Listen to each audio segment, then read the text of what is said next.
All right, let's pull back the curtain on how modern websites actually work.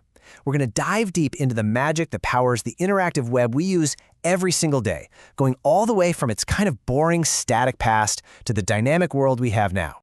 So think about this for a second.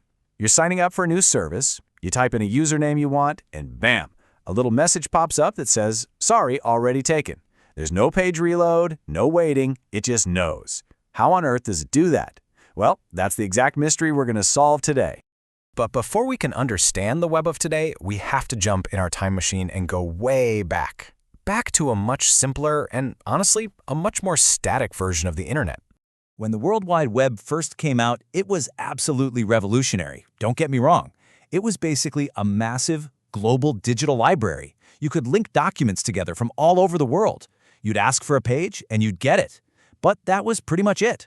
It was a one-way street, great for reading, not so great for interacting. Now, the foundation for that early web, and still for every single web page today, is HTML.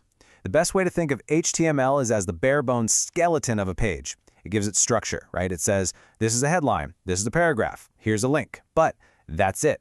It's the essential frame, but it has no style, no flash, and it can't really do anything on its own. And this is what that old process looked like. It was super simple. Your web browser would just ask a server for a specific file, say about.html. The server would look on its hard drive, find that exact file, and just send it right back to you. It was a very straightforward game of fetch. Simple, yes, but not very smart. Okay, so a digital library is cool and all, but it just wasn't enough. The web needed to get smarter. It needed to be able to think, to build pages on the fly, and even to remember who you are. Basically, it needed a brain and a memory, both working their magic behind the scenes on the server. And this is where something called PHP enters the picture. Let's imagine the web server is a restaurant kitchen. PHP is the master chef. So instead of just grabbing a pre-made sandwich out of the fridge, our chef, PHP, can actually cook you a custom meal the second you order it. It can build a web page from scratch, just for you. Now, every great chef needs a really well-stocked pantry, right? And that's exactly what MySQL is. It's the server's long-term memory. It's this powerful, organized database that stores all the ingredients: usernames, passwords, product details, your shopping cart, you name it. The PHP chef goes to the MySQL pantry to get all the data it needs to cook up your custom page.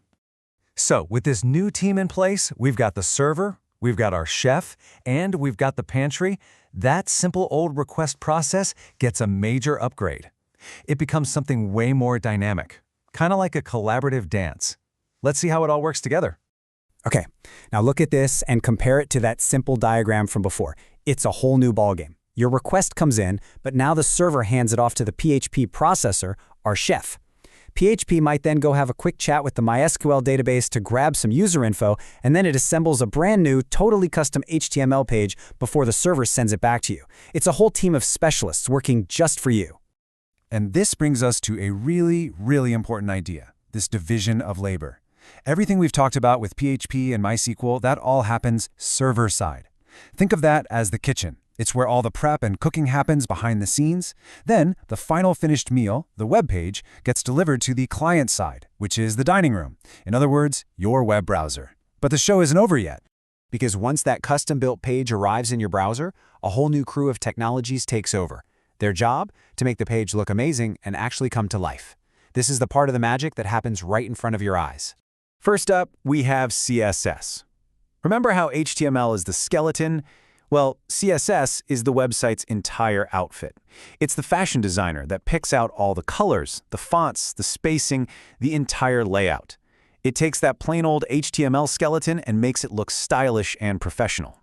And then you have JavaScript. If CSS is the style, JavaScript is the life of the party. It's what handles all the action inside your browser. It's what makes drop-down menus drop down. Buttons actually do something when you click them, and forms respond to you while you're typing. It makes the page an interactive experience instead of just a static document. But here is the real secret sauce to that modern web magic, a technique called AJAX. See, back in the day, if you wanted to talk to the server for any reason, you had to reload the entire page. It was slow and clunky. AJAX is the game changer. It lets JavaScript send these tiny, silent messages back to the PHP chef in the kitchen, get a super quick answer, and then update just a little piece of the page, all without that annoying full reload. This is the key to that instant feeling. All right, so now we have all 5 of our players on the field: HTML, CSS, PHP, MySQL, and JavaScript using Ajax. With this whole team assembled, we can finally solve our original mystery. Let's walk through exactly how they all work together to do that instant username check. We've all been here, right? You're signing up for a new account, maybe Gmail. You type in the username you want, and that little message just appears. This is the perfect, everyday example of all 5 of these technologies performing that incredible, high-speed dance we've been talking about. So let's break it down, step by step. First, HTML and CSS build the form that you actually see on your screen. As you start typing your username, JavaScript is just watching. The moment you clip away, JavaScript silently sends that name back to a PHP script on the server using Ajax. The PHP script then turns to its trusty memory, the MySQL database, and asks, hey, you got this name in your records?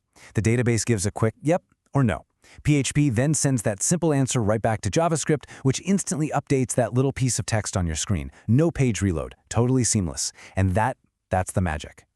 So this amazing combination, this powerful team of server-side brainpower and client-side style and action is the engine behind the web as we know it. It's what turned the internet from a simple digital library into this incredible universe of applications. And that leaves us with one big question. If these are the tools that built the web of today, what's going to build the web of tomorrow?